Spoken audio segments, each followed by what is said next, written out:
है बहुत छोटी सी चीज, बहुत छोटी सी चीज है। इसने बस क्या कहा है, पावर टू पोस्टपोन और एडजर्न प्रोसीडिंग। ये जनरल प्रोविजन है, पहले से पता है सबको, ये जनरल प्रोविजन है, chapter number 24 general provision as to inquiries and trial. तो उसके अंदर ये बात कही जा रही है कि हाँ भाई, सीधे सीधी पॉइंट बात, सीधी सीधी बात है कि पावर है पोस्टपोन करने का और प्रोसीडिंग को एडजर्न करने का पावर तो दिया है। नाउ सी इट क्या कह रहा है, इन एवरी इंक्वायरी और ट्रायल, इन्वेस्टिगेशन का नाम नहीं है यहाँ पर, इंक्वायरी और trial, the proceeding shall be continued from day to day until all witnesses in attendance have been examined। क्या बोल रहे हैं, ये पॉइंट समझिए। कहता है कि हर एक इंक्वायरी में, हर एक ट्रायल में जो प्रोसीडिंग होगी वो कंटिन्यू चलेगी, डे टू डे चलेगी। कब तक चलनी है, डे टू डे, उसके बाद तुमको छुट्टी देनी है दो ना, कोई दिक्कत नहीं, लेकिन कब तक चलनी है डे टू डे, तब तक चलनी है डे टू डे जब तक कि सारे विटनेसेज का क्या आपने करवा लिया, एग्जामिनेशन नहीं करवा लिया। Until all the witnesses in attendance have been examined, until all the witnesses in attendance have been examined। ये वाला मामला यहां पर आ गया। ओके, चलिए अब यहां से आगे का पार्ट जरा देखिए, मजेदार वाला। Unless the court finds that, आगे सुनिए, तो मामला क्या है कि जब तक कि सारे गवाहों का ये नहीं हो सकता एग्जामिनेशन, फिर कहते हैं unless the court finds that, पहली कंडीशन लगा दी कि जब तक सारे गवाहों का बयान दर्ज नहीं हो जाता, एग्जामिनेशन नहीं हो जाता, तब तक आपको डे टू डे प्रोसीडिंग चलानी ही चलानी है। और दूसरा कंडीशन अब सुनते रहिए, unless the court finds that adjournment of same beyond the following day to be necessary for reasons to be recorded. और दूसरी बात यहां पर कही जा रही है कि भाई जब तक कि हमें ये ना लगे कि हाँ यहाँ पर कुछ हो सकता है, क्या हो सकता है, जरूरी है, नेसेसरी है for reasons to be recorded, reasons लिखने के लिए एडजर्नमेंट चाहिए, तभी आपको एडजर्नमेंट देना है, अदरवाइज एडजर्नमेंट नहीं देना है, पोस्टपोन नहीं करना है, दोनों चीजें आपको नहीं करनी। क्लियर, ये यहां तक आता है।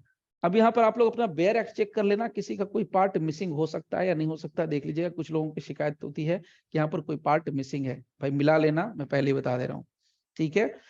सो यहाँ पर देखिए प्रोवाइजो है, प्रोवाइजो में कुछ नहीं है, प्रोवाइजो में कहा गया कि 2 महीने के अंदर, 2 महीने के अंदर, किसके, within a period of 2 months from the date of filing of the chargesheet.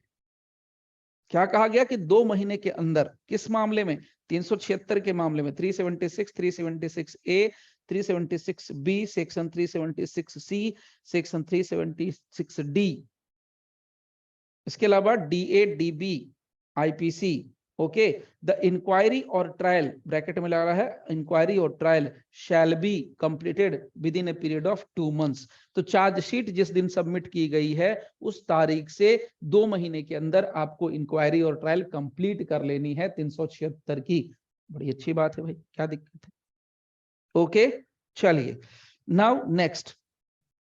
तो आपका कॉन्सेप्ट क्या है, आपका क्वेश्चन क्या है, अपना टॉपिक क्या है, टॉपिक है कि क्या हमें एडजर्न करना चाहिए, हमें पोस्टपोन करना चाहिए। तो कहा नहीं, पोस्टपोन नहीं करना, फिर कहता है करना भी है।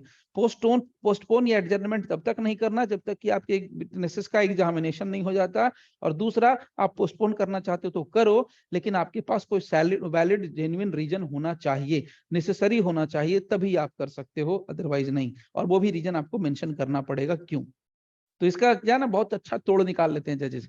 अब कोई मांग लिया एडजर्नमेंट तो बोल देंगे on the request of so and सो, मतलब उस पार्टी के रिक्वेस्ट पर हम ऐसा दे रहे हैं, उस पार्टी के रिक्वेस्ट पर, मेरी मर्जी नहीं है, मैं नहीं पोस्टपोन कर रहा हूं, मैं नहीं एडजर्न कर रहा हूं, कोर्ट एडजर्न नहीं कर रही। वो जो बंदा है ना सामने, चाहे वो प्रोसिक्यूशन के बीपी साहब हो, चाहे वो हैं हमने जो अक्यूज है, वो उसके कहने पर मेरे को रिक्वेस्ट पर मैं इसको एडजर्न कर रहा हूँ, ऐसे नहीं कर रहा हूँ। आगे सुनिए next part. Provided that no magistrate shall remand an accused person to custody under this section for a term exceeding 15 days at a time। अब ये कहां से आ गया, अभी तक तो कह रहे थे कि पोस्टपोन नहीं करना, ये नहीं करना, ये कहां से आ गया, ये प्रोवाइजो का चक्कर कहां से चल गया। आप प्रोवाइजो के चक्कर को लीजिए, यहां से देखिए, पहले इसको कनेक्ट कर रहे हैं, जानबूझ के इसको पढ़ा है, अब क्यों पढ़ा है इसके साथ कनेक्ट करेंगे उल्टा करके। क्या कह रहे हैं, अब इसको जरा पढ़िए। If the court after taking cognizance of an offence, ना भी पढ़े तो भी समझ में आ जाएगा आप लोगों को, लेकिन आप लोग को मिला के पढ़ना चाहिए ताकि आप इसको लिख सकें अच्छे से। लिखते वक्त क्या होता है ना, एक एक शब्द आप लिखते हो तो आपको लिखते टाइम जब शब्द लिखोगे, वर्ड लिखोगे, तो आपको उसका मीनिंग पता होना चाहिए, नहीं पता रहेगा तो फिर दिक्कत। तो इसलिए जब पढ़िए तो इसको वर्ड को ध्यान रख के पढ़िए। So if the court after taking cognizance of an offence, यदि कोर्ट कॉग्निजेंस लेने के बाद या ट्रायल को कमेंस करने के बाद finds it necessary or advisable to postpone the commencement of or adjourn any inquiry or trial, it may from time to time for reasons to be recorded postpone or adjourn the same, कब, on such terms as it thinks fit। तो clear है, बस कुछ करना नहीं है। मतलब क्या है, अगर मजिस्ट्रेट को लगता है, कोर्ट को लगता है कि कॉग्निजेंस इसने लिया है, कॉग्निजेंस लेने के बाद भाई इसका किया जा सकता है पोस्टपोनमेंट, तो कर दो। अगर एडजर्न करना है तो कर दो, इंक्वायरी एडजर्न करोगे, ट्रायल एडजर्न करोगे, यही सब तो करोगे, कर सकते हो। For such time as it consider reasonable and may by a warrant remand the accused if in custody. बोल रहा है बाई आर वारंट, वारंट के जरिए रिमांड कर लेंगे अगर अक्यूज्ड कस्टडी में रहा तो, बुला लेंगे दोबारा। रिमांड, री मतलब रिमांड, रिमांड को डिमांड पढ़ लीजिए ऐसे तो समझ में जल्दी आ जाता है। Remand the accused if in custody, अगर वो कस्टडी में है तो की बात हो रही है। अच्छी बात है। मतलब नट शेल में बात क्या निकल के आई, नट शेल में बात बस इतनी निकल के आई कि कॉग्निजेंस लेने के बाद आप क्या कर सकते हैं, आप पोस्टपोन कर सकते हैं, एडजर्न कर सकते हैं। लेकिन यहाँ पर प्रोवाइजो लगा हुआ है, एक नहीं, दो नहीं, तीन, यहाँ नहीं, चार चार पांच पांच प्रोवाइजो मिलेंगे आपको। देखिए 4 प्रोवाइजो है। फर्स्ट प्रोवाइजो, इसको बोलेंगे फर्स्ट प्रोवाइजो, जिनको पता है अच्छी बात है। फर्स्ट, सेकेंड, थर्ड, फोर्थ, ये सारे प्रोवाइजो यहाँ पर लगे हैं, फर्स्ट सेकेंड थर्ड फोर्थ। तो फर्स्ट प्रोवाइजो में क्या कहा है वो जरा सुनिए।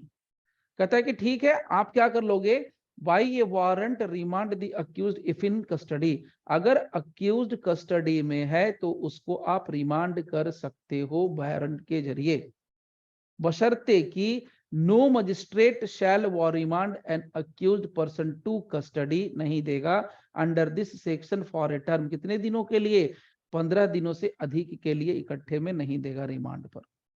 ठीक है। उसी तरीके से दूसरा प्रोवाइजो कहता है फर्दर दैट व्हेन विटनेस, यहां देखिए विटनेस है, ठीक है, ये अक्यूज्ड पर्सन है और ये विटनेस है, witness are in attendance, no adjournment और postponement shall be granted without examining them except for special reasons to be recorded in writing.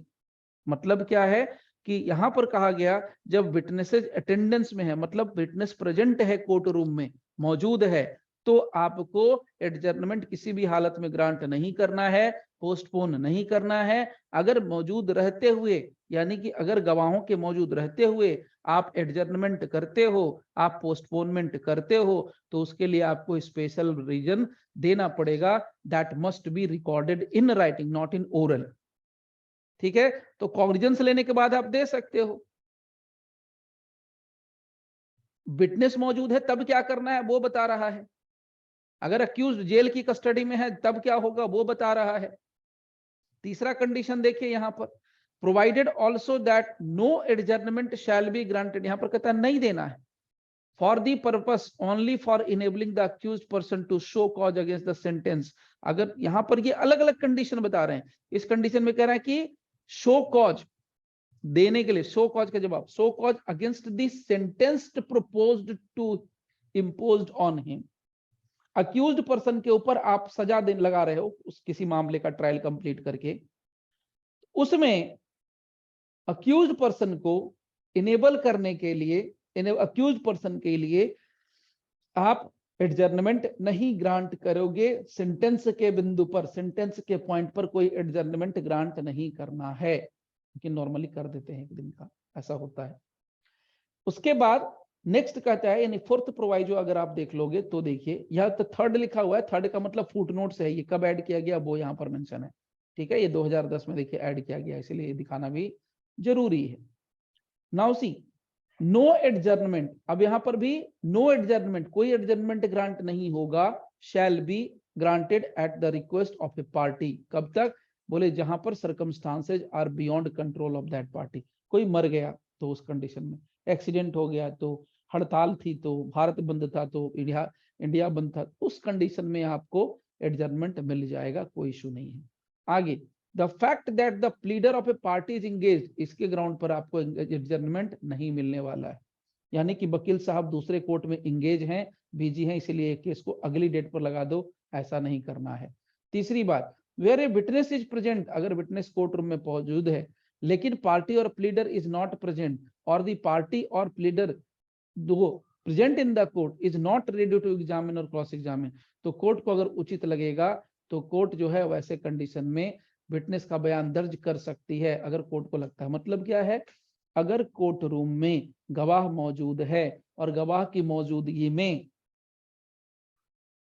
अगर जो पार्टी है वो कहता है सर जी मैं इसका एग्जामिनेशन नहीं करा सकता, मैं examination in chief cross examination नहीं करा सकता, तो एक बात,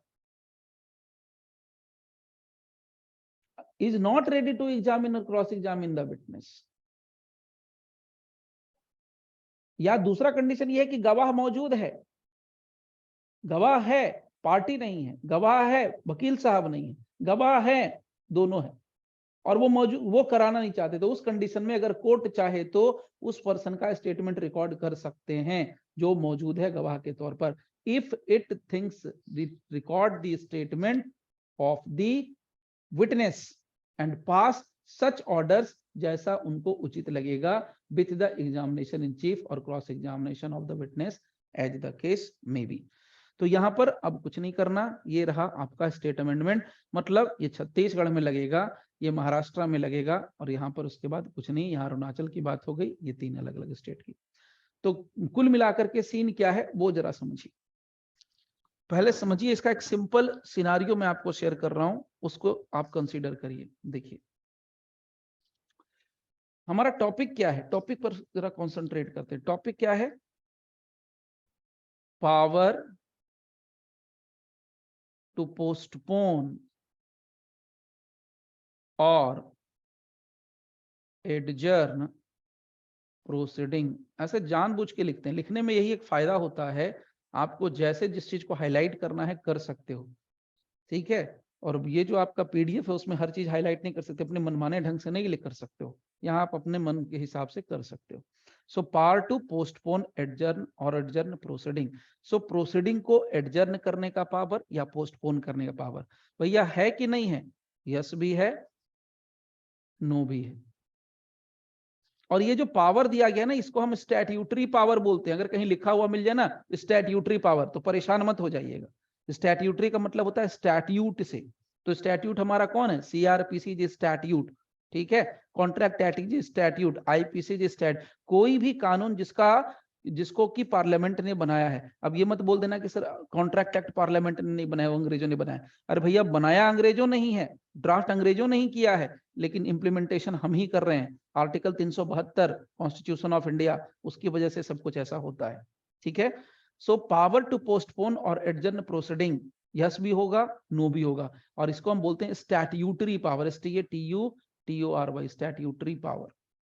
बहुत बार कंफ्यूज करने के लिए पूछ देते हैं और सच में लोग कंफ्यूज हो जाते हैं कि स्टैट्यूटरी पावर क्या होता है, ठीक है। तो स्टैट्यूटरी पावर यहाँ पर क्या है वो समझिए। तो हाँ सच में है और नहीं भी है, तो यहां पर देखिए क्या। अब दूसरी बात समझिए कि ये पोस्टपोनमेंट ऑब्लिक एडजर्नमेंट चाहिए कहां, पोस्टपोनमेंट और एडजर्नमेंट आपको चाहिए तो चाहिए कहां, ये भी तो क्वेश्चन है ना सर। तो कहता है ये कहां चाहिए, इन्वेस्टिगेशन में तो इनके बस चलने वाली नहीं है, तो ये इंक्वायरी में चाहिए, ये इनको ट्रायल में चाहिए, तो इंक्वायरी और ट्रायल में ही पोस्टपोनमेंट की बात होती है, दैट्स इट। सबसे पहली बात कही कि देखो भाई, clear cut concept, point number 1, सबसे पहली बात कही, तुम किसी इंक्वायरी की बात कर लो, तुम किसी ट्रायल की बात कर लो, उसमें तुमको कोई भी एडजर्नमेंट और पोस्टपोनमेंट नहीं मिलेगा, नो एडजर्नमेंट नो पोस्टपोनमेंट, कुछ नहीं मिलेगा, नो एडजर्नमेंट नो पोस्टपोनमेंट, कुछ नहीं मिलने वाला है। ये क्लियर कर दिया, नहीं मिलेगा। कब तक नहीं मिलेगा? बोले मिलेगा ही नहीं। फिर दूसरा कहता है कि बहुत रिक्वेस्ट किया तो बोलता है सर दे दो सर, तो कहां तक, कब तक नहीं दिया जाएगा? ये सोचिए, नो एडजमेंट नो पोस्टपोन, कब तक नहीं दिया जाएगा? अनटिल, कब तक नहीं दिया जाएगा? अनटिल ऑल विटनेसेस, ध्यान से देखिए कैसे मजे लेते हैं सब, ऑल विटनेसेस इन अटेंडेंस लिखा हुआ है अपने बेयर एक्ट में, देखना इन अटेंडेंस। इन अटेंडेंस का मतलब जो हाजिर है, जो उपस्थित है कोर्ट में, उसकी बात हो रही है।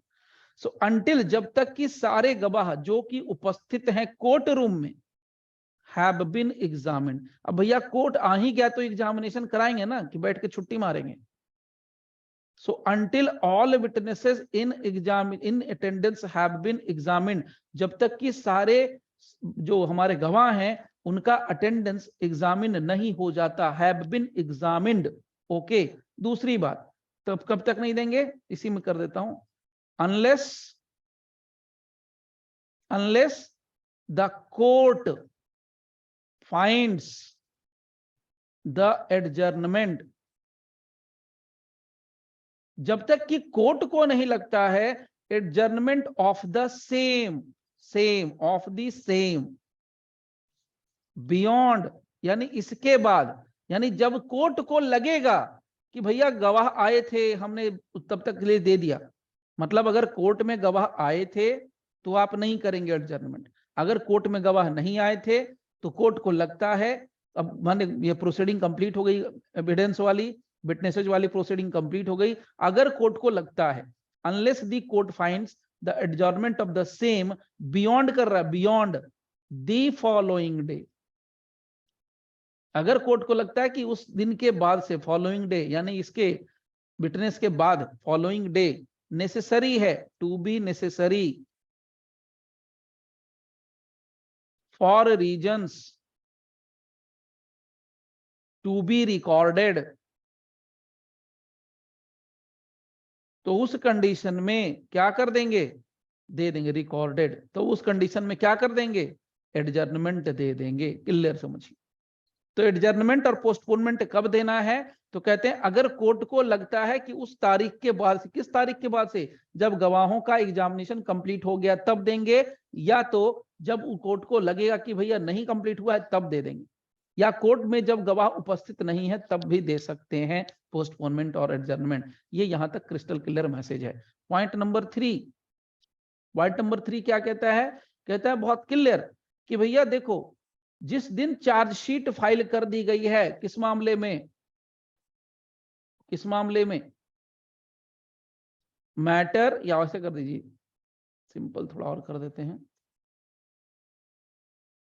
चार्जशीट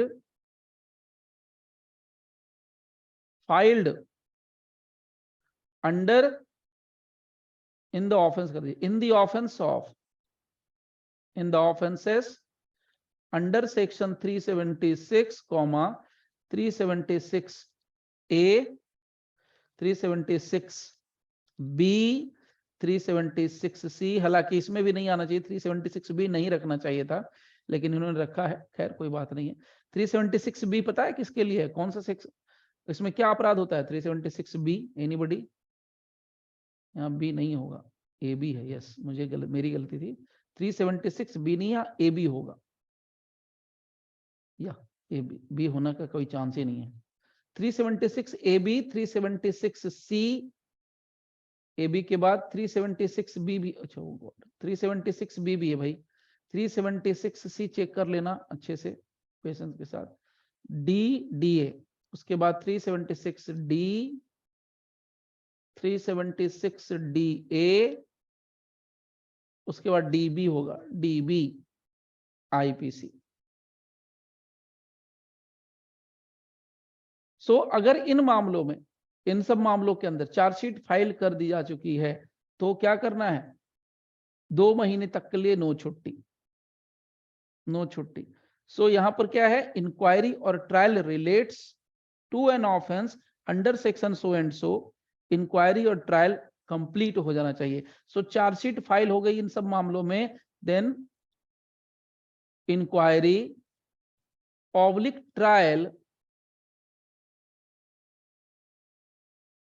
शैल, यहां पर लाइन को पकड़ लीजिएगा ध्यान से, shall be completed within a period of 2 months, shall be completed, यहां पर लिख दीजिए shall B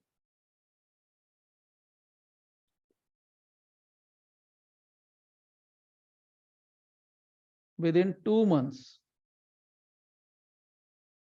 from the date of filing of chargesheet, filing of chargesheet. तो ये बहुत सिंपल सी बात है, 2 महीने के अंदर, ये कोर्ट का काम है, ये पुलिस का काम नहीं है, कोर्ट का काम है ट्रायल व्रायल कंप्लीट करना, चार्जशीट लाने के बाद से। नंबर 4, नेक्स्ट पॉइंट मैं यहां पर आपको शेयर कर रहा हूं। नेक्स्ट यहां पर आ जाइए, अब इसको थोड़ा बारीकी से समझ नोट कर लेना, ठीक है, समझ के। यदि कोर्ट ने कॉग्निजेंस ले लिया है एक बात, या ट्रायल कमेंस हो चुका है और कोर्ट को लगता है कि एडजर्न किया जा सकता है, पोस्टपोन किया जा सकता है, तो कोर्ट कर सकता है। तो यहां पर क्या करना है, if the court after taking cognizance of an offence, यहां पर इस पॉइंट को ले सकते हैं, इफ द कोर्ट, ब्रेक कर देंगे थोड़ा सा, if the court after taking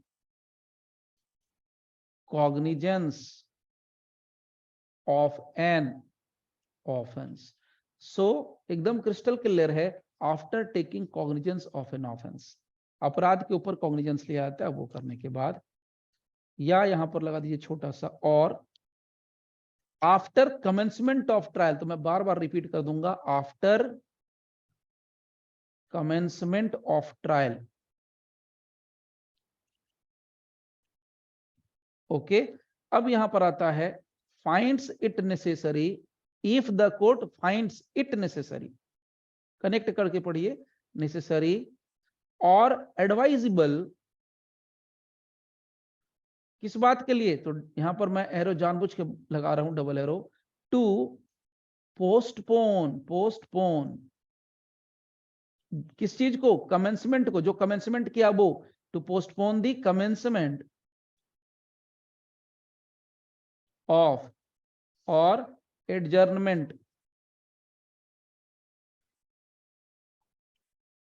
postpone the commencement और एडजर्नमेंट, किस चीज को, एनी इंक्वायरी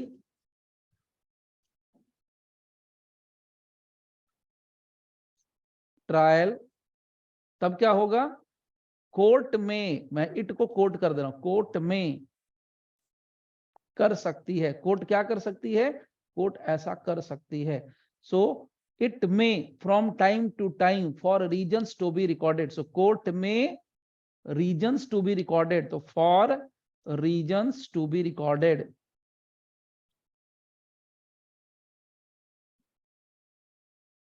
क्या कर सकती है, पोस्टपोन कर सकती है,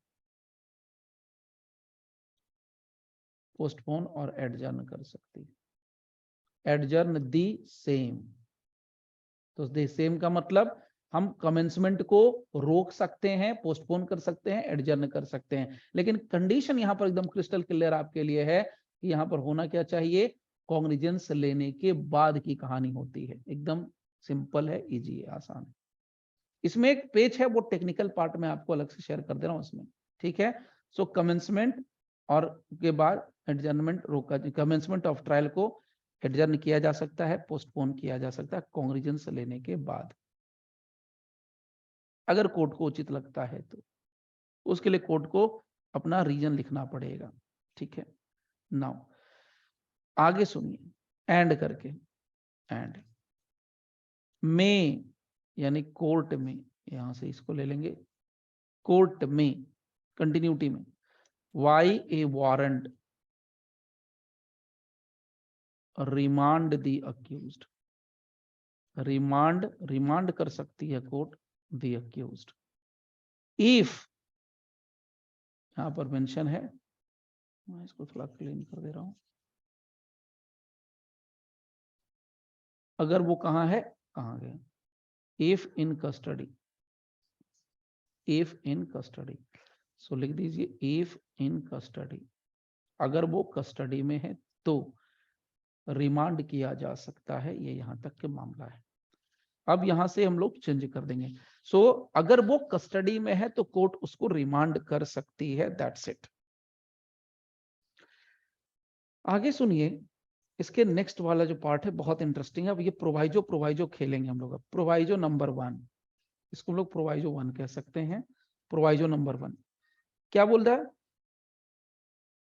एक तो कह दिया कि भाई कोर्ट क्या कर सकती है, कोर्ट पोस्टपोन कर सकती है, कोर्ट एडजर्न कर सकती है, लेकिन कंडीशन है कि भैया कॉग्निजेंस ले लेना चाहिए था। कॉग्निजेंस लेने के बाद अगर ट्रायल कमेंस हुआ है तो जो ट्रायल का कमेंसमेंट है उसको पोस्टपोन कर सकते हैं, ट्रायल का जो कमेंसमेंट हुआ है उसको एडजर्न कर सकते हैं, उसमें कोई दिक्कत नहीं है। बस रीजन लिख देना, बस ट्रायल के कमेंसमेंट को, ट्रायल की शुरुआत को, ट्रायल के प्रारंभ को, ट्रायल के आरंभ को हम पोस्टपोन कर सकते हैं। मतलब हम ट्रायल अभी शुरू नहीं करेंगे, अगली डेट पर करेंगे, 10 दिन के बाद करेंगे, 15 दिन के बाद करेंगे, 1 महीने के बाद करेंगे, 20 दिन के बाद करेंगे, ये कर सकते हैं। For reasons to be recorded आप लिख रहे हैं। अच्छा क्यों ट्रायल को पोस्टपोन कर रहे हैं सर, तो लिखिए रीजन, लिखिए क्यों कर रहे हैं, लिखिए रीजन, वो आप कर सकते हैं, करिए। ठीक है, अब ट्रायल अगर आप पोस्टपोन कर रहे हैं तो जो बंदा सड़ रहा है उसका भी तो कुछ सोचिए। इसीलिए वहां पर प्रोविजन डाल दिया इन्होंने बहुत सीधे सीधे तौर पर। क्या कर रहा है? For such time as it consider reasonable and और may by a warrant, warrant के जरिए रिमांड कर लेंगे अक्यूज को इन इफ इन कस्टडी, बशर्ते कि no magistrate shall remand in accuse person to custody, वो कस्टडी में नहीं रहेगा under this section for a term exceeding 15 days at a time. So 15 दिनों से अधिक के लिए वो पर्सन नहीं रहेगा। सो यहां पर shall remand in accuse person to custody, कितना दिन? 15 दिन। तो यहां पर सिंपल लिख दे सकते हैं हम लोग, बहुत अपनी सिंपल लैंग्वेज में। प्रोवाइजो नंबर 1 क्या लिख सकते हैं? सीधा करके लिखेंगे मजिस्ट्रेट शैल, देखिए नो मजिस्ट्रेट मतलब किसी भी मजिस्ट्रेट के बस की बात नहीं, सारे मजिस्ट्रेट के बियॉन्ड है, किसी मजिस्ट्रेट की औकात नहीं है, including metropolitan magistrate, first class magistrate, आपका सीजीएम, सब मजिस्ट्रेट को यहां पर इन्होंने ले लिया। So magistrate shall not remand an accused person, an accused person to custody under section 309 CRPC for a term exceeding 15 days। तो नॉट मोर देन 15 डेज यहां पर करना पड़ेगा, तो ऐसे लिख देंगे under section 309 not more than 15 days, 15 दिन से अधिक के लिए नहीं कर सकते हैं। ये वाला मामला हो गया। प्रोवाइजो नंबर 2, तो यहां पर क्या है, 15 दिन से अधिक के लिए आप कस्टडी में नहीं भेज सकते हैं अगर आप ऐसा कुछ ट्रायल को पोस्टपोन करते हैं तो। प्रोवाइजो नंबर 2, अगर गवाह आया हुआ, ये विटनेस पर काम करता है, किसका? सेक्शन 309 सब सेक्शन 2 का प्रोवाइजो नंबर 2, ये विटनेस पर काम करता है। कहता है कि if witnesses are in attendance, अगर विटनेसेस अटेंडेंस में हैं, उपस्थित हैं, तो उस if witnesses are in attendance no adjournment और पोस्टपोनमेंट शैल बी ग्रांटेड। तो कोई भी पोस्टपोनमेंट या कोई भी एडजर्नमेंट ग्रांट नहीं किया जाएगा। अगर कुछ होगा in special reason it can be, special reason में आप दे सकते हैं, in special reason it can be. Number proviso 2 के बाद आइए प्रोवाइजो नंबर 3, मतलब कहां पर आपको देना है, कहां पर नहीं देना है। तो यहां पर नहीं देना है, यहां पर देना है। ठीक है, तो अब देखिए क्या है प्रोवाइजो नंबर 3,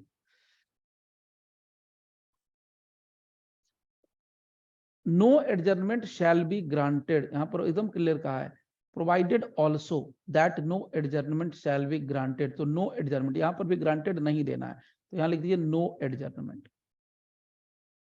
जो जरूरी है पार्ट वही मैं आपको बताऊंगा।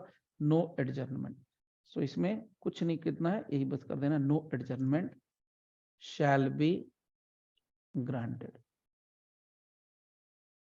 तो कोई भी एडजर्नमेंट नहीं देगा, शैल बी ग्रांटेड, किस लिए? Only for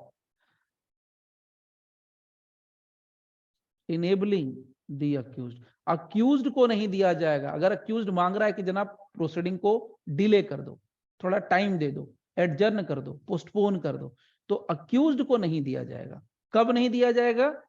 to show cause, कारण बताने के लिए, to show cause against the sentence. कौन सा सेंटेंस? बोले proposed to be imposed, proposed to be imposed, वैसा सेंटेंस जो कि प्रोपोज्ड है, टू बी इम्पोज्ड है ऑन हिम, मतलब उसके ऊपर सजा होने वाली है, उन सजा के लिए। To show cause against the sentence proposed to impose on him, उस पर वैसे कंडीशन में नहीं, यानी कि जो सजा अक्यूज्ड पर्सन को हम देने वाले हैं उसके लिए हम पोस्टपोन नहीं करेंगे। अगर अक्यूज्ड कहता है कि जनाब हमें कुछ समय दे दो, तब सजा के बिंदु पर, सीधा शॉर्टकट में याद रखिए, सजा के बिंदु पर। नंबर 4 आगे क्या है? ये वाला मामला हो गया, ठीक है। और ये वाला अब आया लास्ट, प्रोवाइडेड ऑल्सो। अब यहां पर तो कुछ करना नहीं, बहुत शॉर्टकट है, तो इसको भी शॉर्टकट में डाल देंगे, प्रोवाइजो 4। कितना इजी है, बस इस तरीके से आपने नोट्स बना लिया तो आपका क्लियर रहेगा। अब जिसको देखिए, जहां जरूरत पड़ी वहां मैंने डायग्राम बना दिया, जहां सिंपल लाइन से जरूरत है वहां सिंपल लाइन से रख दिया। अब ये चीज क्या हो गई ना, आपको डिट्टो या ना सेक्शन याद हो जाएगा। यही जो लोग निकाल चुके हैं ना, उन्होंने यही काम किया है, डायग्राम में सेक्शंस को रख दिया, एग्जाम में पूरा कॉपी पेस्ट कर दिया, डायग्राम हटा करके एरो वैरो हटा के लिख दीजिए, आपको याद हो जाएगा। फिर काहे का, अब आपको सारी चीजें बता दी, इससे 10 क्वेश्चन आएगा, 5 क्वेश्चन आएगा, जो भी क्वेश्चन आएगा उसको आप छांट लीजिए, वही तो हमको करना होता है इंपॉर्टेंट। उसके बाद अपना रट जाइए उसको, लिख करके रटने का मतलब लिखते लिखते अपने आप याद हो जाएगा। So proviso number 4 last. अब इसमें क्या, proviso number 4, provided also that no adjournment, अगर बियॉन्ड कंट्रोल होगा तो ही देंगे, अदरवाइज नहीं देंगे। यहां पर नहीं देंगे, यहां पर नहीं देंगे, ठीक है। सो नाउ सी, इसमें है एबीसी, तो एबीसी ही करके दे देंगे। पहली बात, no adjournment,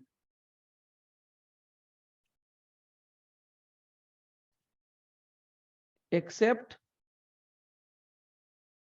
where the circumstances, ये आपको सेक्शन से नहीं मिलेगा, यहां चेंज कर दिया है मैंने, except where the circumstances are beyond the control of the party, beyond the control of that party. जो पार्टी एडजर्नमेंट मांग रही है उस पार्टी के कंट्रोल से अगर बाहर चली गई परिस्थितियां तो एडजर्नमेंट दे देंगे, अदरवाइज नहीं देंगे। नो एडजर्नमेंट, एक्सेप्ट लगा हुआ है। उसी तरीके से इसका number B, if pleader is engaged in another court, engaged in another court, अगर प्लीडर एंगेज है अनदर दूसरे कोर्ट में, उस केस में भी हम ग्रांट नहीं करेंगे। तो नो एडजर्नमेंट, इसको आधार बना करके नहीं दे सकते adjournment. Number C and the last. अब यहां पर कंडीशन बड़ा इंटरेस्टिंग है, बोलता है witness is present in court, एक कंडीशन, बट पार्टी और प्लीडर इज नॉट प्रेजेंट। यहां देखिए प्रेजेंट है, यहां नॉट प्रेजेंट है, और बड़ा सा और दीजिए यहां पर दूसरा सिचुएशन, विटनेस इज प्रेजेंट। देखिए ऐसे आपको बैरक्ट में नहीं लिखा हुआ मिलेगा, खुद से ही लिखना पड़ता है। विटनेस इज प्रेजेंट, विटनेस भैया मौजूद मौजूद है, ये बदमाशी होती है, लिटरली ये बदमाशी होती है। So witness is present in court, और पार्टी और प्लीडर भी मौजूद है, पार्टी प्रोसिक्यूशन या जो भी है, पार्टी और प्लीडर इज प्रेजेंट। दोनों मौजूद है, इज प्रेजेंट, बट दोनों मौजूद है, लेकिन ये क्या करते हैं, स्टेटमेंट नहीं देना चाहते हैं, but not ready to examine, ना तो एग्जामिन कराना चाहते हैं, ना तो यानी एग्जामिनेशन चीफ, ना तो क्रॉस एग्जामिनेशन कराना चाहते हैं, एग्जामिन द विटनेस। अब ये चाहते हैं कि सर देखो गवाह आया हुआ है, कोर्ट में मौजूद है, लेकिन पार्टी करिए जी हम आज नहीं करवाना चाहते हैं, क्यों, एडजर्न कर दो, अगली डेट पे कराएंगे। तो यहां पर आप जज हैं, आपके पास पावर है, याद रखिएगा ये पावर बड़ा जबरदस्त पावर है सेक्शन 309 का। यहां पर आपके पास पावर है कि आप उस गवाह से स्टेटमेंट रिकॉर्ड कर सकते हैं। देखिए यहां पर क्या लिखा है, बहुत क्लियर कट कहा है, नॉट रेडी टू एग्जाम, यहां पर कर दिया, मैं इसको मार्क कर दे रहा हूं, द कोर्ट में, ऐसा कोर्ट कर, if things fit record the statement of the witness. तो कर क्या सकते हैं, अगर कोर्ट को लगा, तो यहां पर कर दिया, ऐसा सिचुएशन हो गया तो आप लिख दीजिए देन द कोर्ट क्या कर सकती है, court if it things fit, if things fit क्या कर सकती है, द कोर्ट में कर दीजिए, इफ थिंग्स फिट, अगर कोर्ट को सही लगता है तो, कोर्ट को सही लगता है तो क्या कर देगी, पहला काम, record the statement of the witness, record the statement of the witness, witness का स्टेटमेंट रिकॉर्ड कर सकती है, एंड पास सच ऑर्डर या orders as it thinks fit.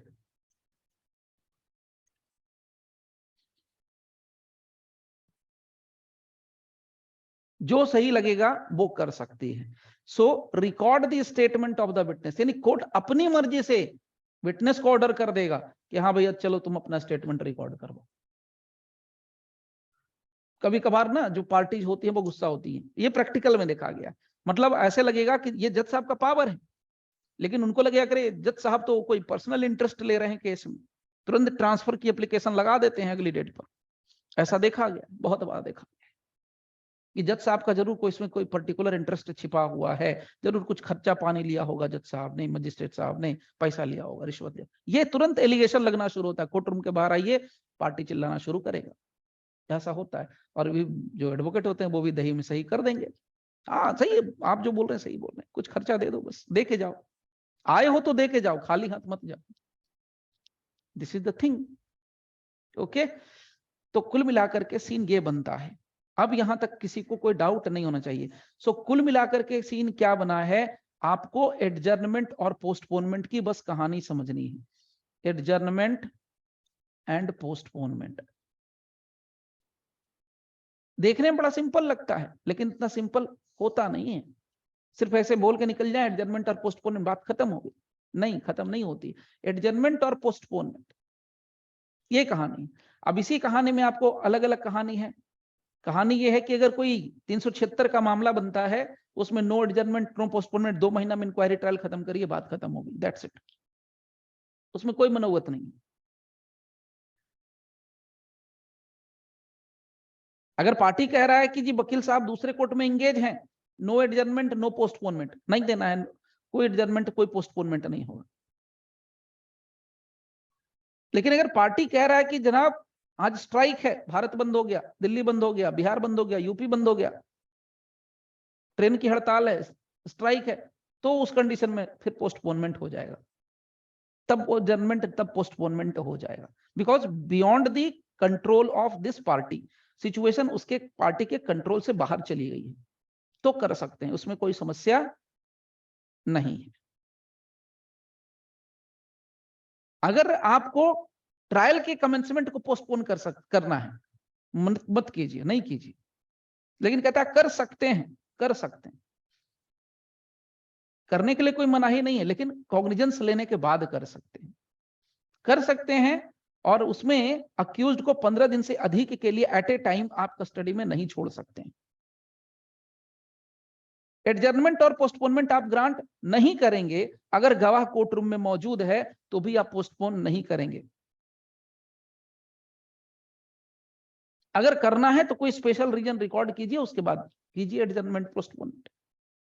गवाह कोर्ट रूम में मौजूद है, गवाह को लाने वाला पार्टी वो भी मौजूद है, गवाह का वकील साहब, एडवोकेट, प्लीडर वो भी मौजूद है, सब मौजूद है, फिर भी पार्टी कहती है कि जी गवाही नहीं देकर आएंगे, स्टेटमेंट रिकॉर्ड नहीं करवाएंगे, एग्जामिनेशन इन चीफ नहीं करवाएंगे, तब कोर्ट के पास पावर है कि कोर्ट अपने पावर की एक्सरसाइज करके उस विटनेस को पकड़ करके उसका स्टेटमेंट ले सकता है, उसका बयान दर्ज करा सकता है।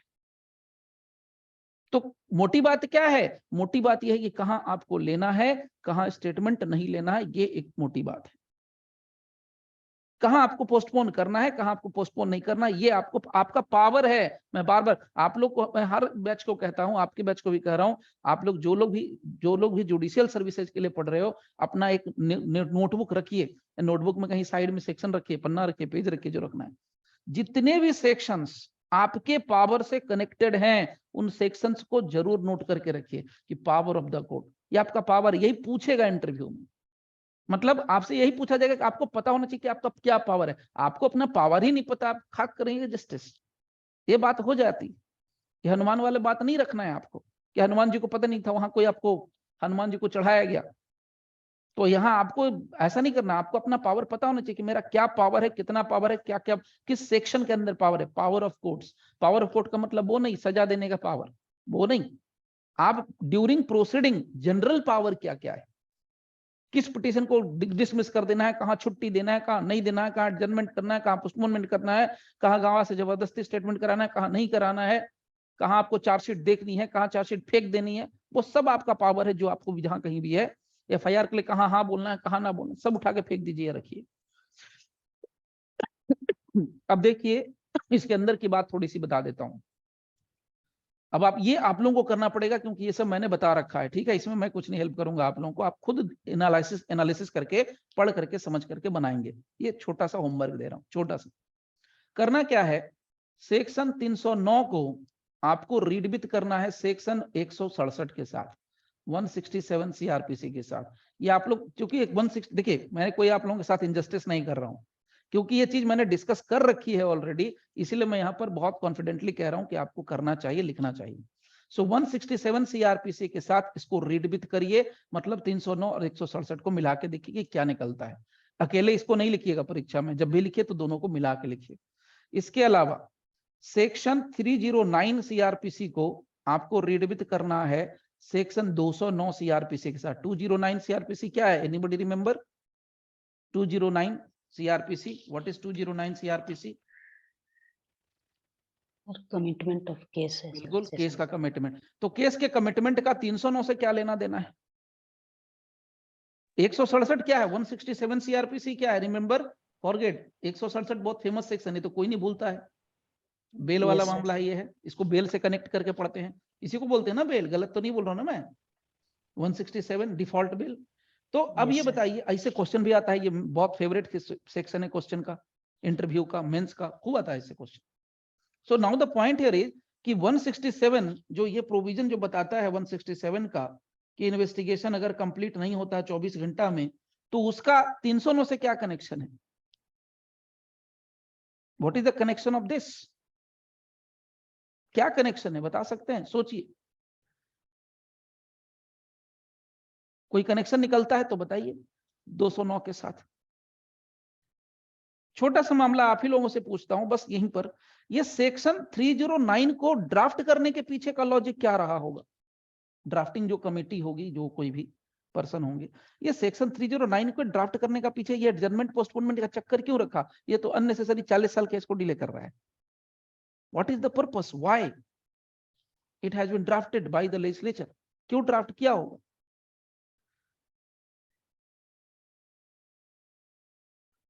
Any idea?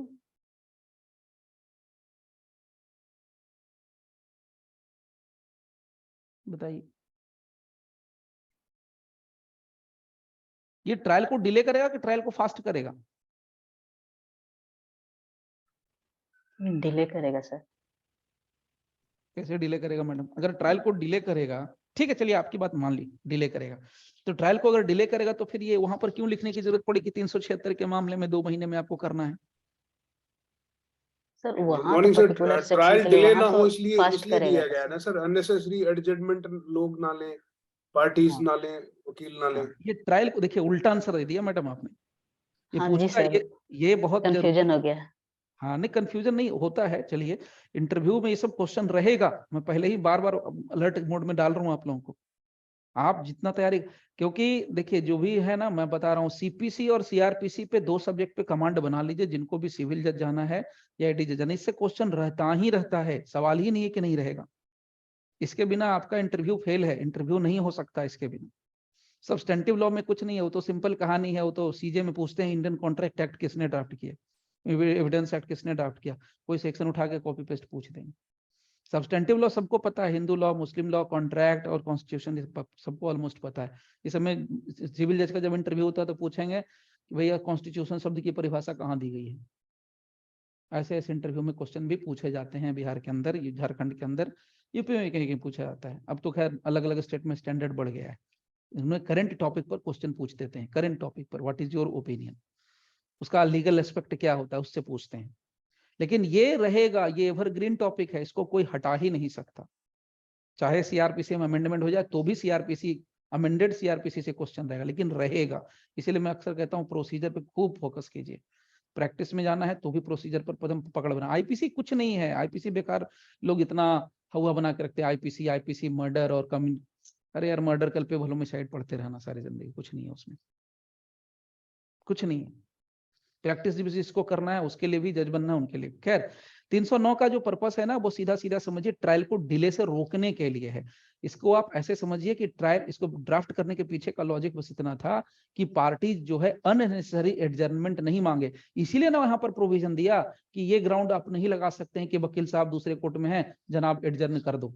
अगर ये नहीं लिखा रहता तो फटाफट कोई भी ले लेता, कहता कि जनाब हमारे वकील साहब तो दूसरे कोर्ट में बिजी हैं, मतलब आज से, अब जैसे कि कोर्ट है या वहां है ना दिल्ली में, क्या बोलते हैं, रोहिणी, और एक मैटर लग रहा है वहां पर, क्या नाम है, कड़कड़डुमा कोर्ट में एक साकेत है, एक रह जाए 30,000 या पटियाला हाउस, तो भाई आने जाने में टाइम तो लगेगा।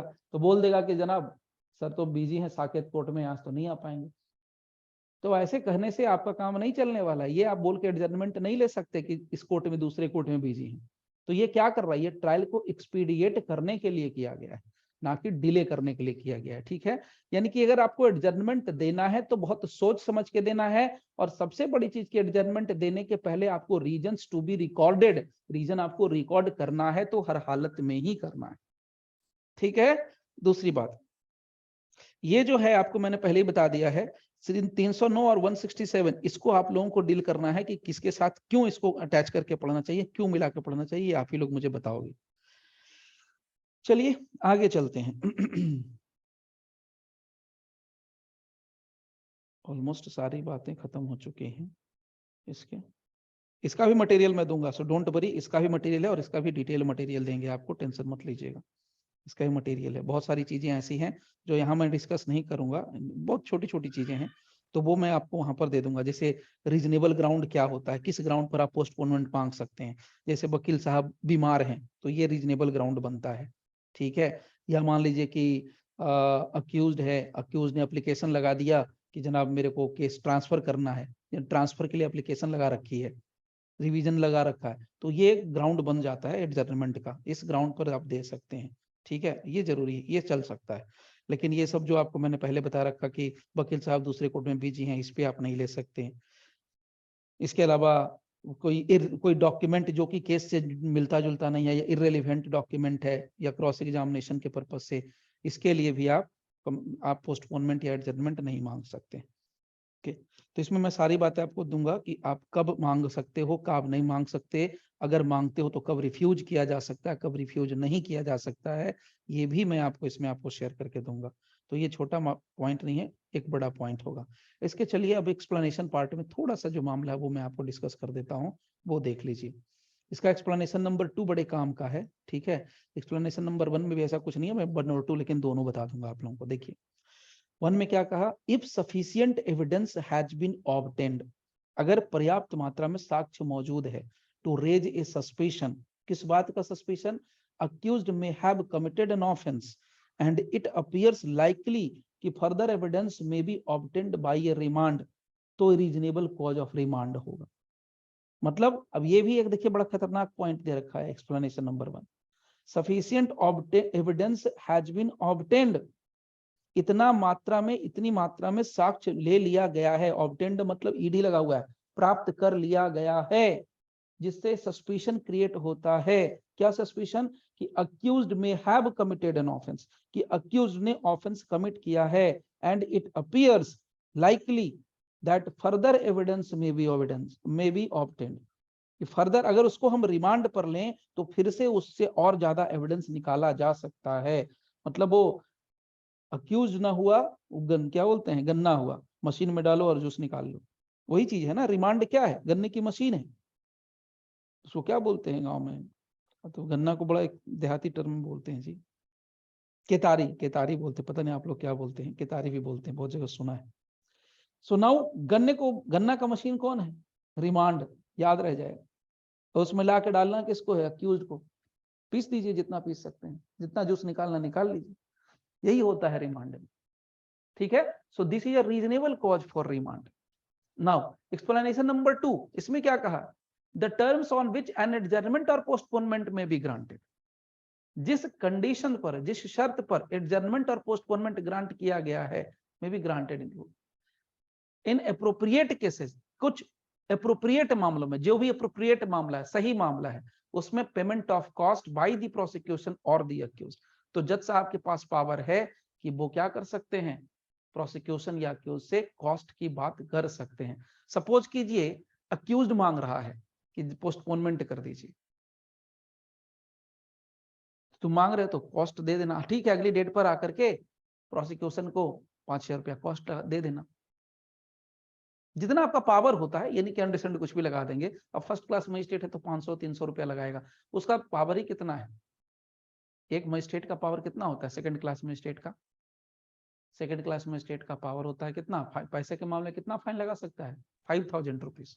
5,000 एक साल, एक साल 5,000 और एक साल, तो 5,000 रुपए तक का उसका पावर है, तो 5,000 तक तो नहीं बोलता है, बोलेगा 500, 1,000, 1,500, 1,000 बहुत हो गया, दिल्ली में लगाएगा तो 1,000, नॉन मेट्रो सिटी में लगाया तो 700, 800, 300 ऐसे लगा देगा, ज्यादा 1,500 लगा देगा। तो इस तरीके का लगा देगा। तो किसको देना है? उसको देना है, अक्यूज, सॉरी प्रोसिक्यूशन। या तो बहुत बार कहेंगे डीएलएस में जाके जमा कर दो, डिस्ट्रिक्ट लीगल सर्विसेज अथॉरिटी में जमा कर दो।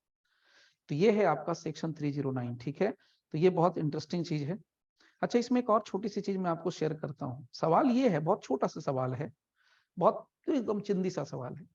सवाल ये है कि अगर मान लीजिए कि आप जज हैं और आपसे पार्टी ने क्या मांगा? एडजर्नमेंट या पोस्टपोनमेंट मांगा, आपने रिफ्यूज कर दिया।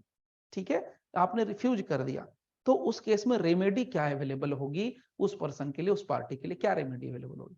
What is the remedy available for that party? बताइए।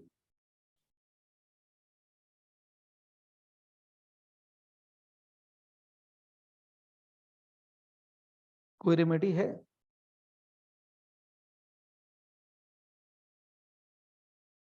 नहीं मालूम है सर, बताएं आप। नहीं, वो तो है, सोचिए इसमें क्या हो सकता है। अगर मांग लिया तो क्या कर सकते हैं? हाई कोर्ट जा सकते हैं, नहीं जा सकते हैं? हाई कोर्ट जा सकते हैं, डायरेक्ट हाई कोर्ट जा सकते हैं, अंडर आर्टिकल 227 जा सकते हैं। अच्छा, ये 227 में ही क्यों जा सकते हैं? 227 में ही क्यों जा सकते हैं? 227 में जाने के पीछे का लॉजिक बड़ा सीधा है, क्योंकि आर्टिकल 227 कहता है कि जो हाई कोर्ट होगा वो अपने राज्य के अंदर जितने भी कोर्ट होते हैं उसका वो बॉस होता है। सिंपल भाषा में बता रहा हूँ, आर्टिकल 227 ये कहता है कि हाई कोर्ट जो है उसको सुपरिटेंडेंस प्राप्त है, जितने भी उस राज्य। एडमिनिस्ट्रेटिव एक्शंस के अगेंस्ट जाएंगे ना हाई कोर्ट हम? एडमिनिस्ट्रेटिव एक्शन क्या? तो ये तो क्रिमिनल प्रोसीडिंग है ना सर, ये तो क्रिमिनल प्रोसीडिंग है ना सर। एडमिनिस्ट्रेटिव एक्शन तो हो गया कि मतलब कि आप जज को सस्पेंड कर रहे हैं, तो वो तो रिट में चला जाएगा 226 में। हाँ, रिट तो 26 में आएगी सर, 226 में चला जाएगा। हम और यहाँ जो बाकी रह गए वो उसमें 27 में जाएंगे। 227 में, वहां जहां पर सुपीरियर और इंफीरियर वाली बात होती है, सबऑर्डिनेट वाली बात होती है, जूनियर सीनियर वाली बात होती है, तो यानी कि कोर्ट जूनियर है, काम कर रहा है सीनियर वाला, तो 227 में चले जाना है। रिट का मामला अलग है, रिट 226 में जाइए, नहीं तो आप डायरेक्ट 32 में चले जाइए सुप्रीम कोर्ट, या अगर आप 227 में भी नहीं जाना चाहते हैं तो आप डायरेक्ट एसएलपी में चले जाइए।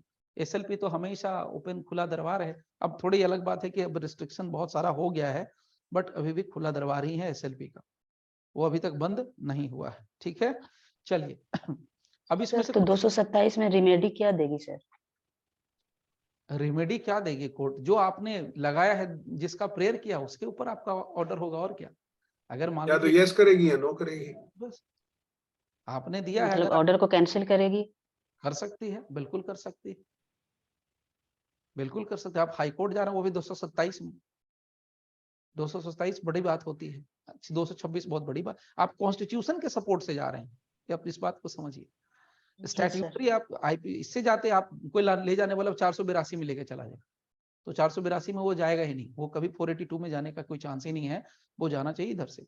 ठीक है, अब लोग फाइल करने वाले कुछ भी फाइल कर देते हैं भाई, उसका कुछ कहा नहीं जा सकता, उस पर बात नहीं करना है।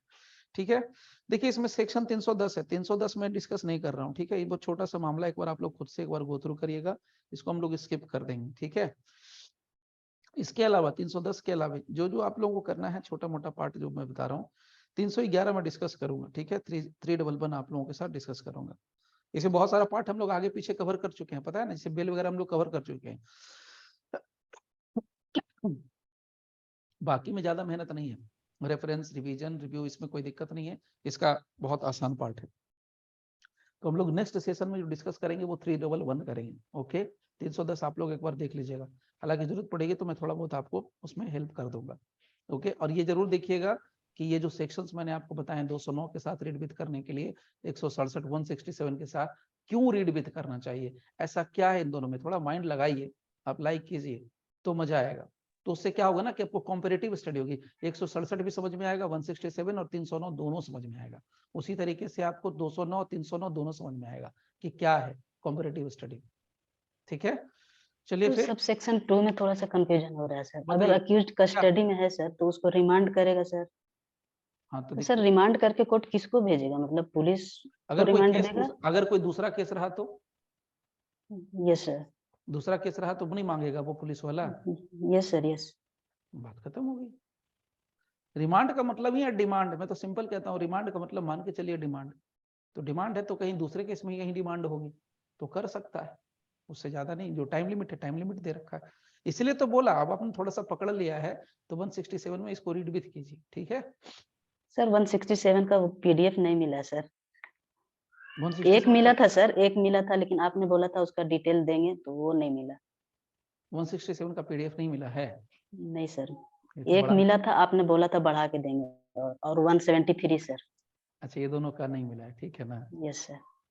अच्छा इसका तो आपको कंप्लीट 167 और 173, ठीक, ठीक है मैडम, आपका ये वाला भी ख्वाहिश पूरा कर देते हैं, फिर बताइएगा आप। ठीक है नहीं सर, आपने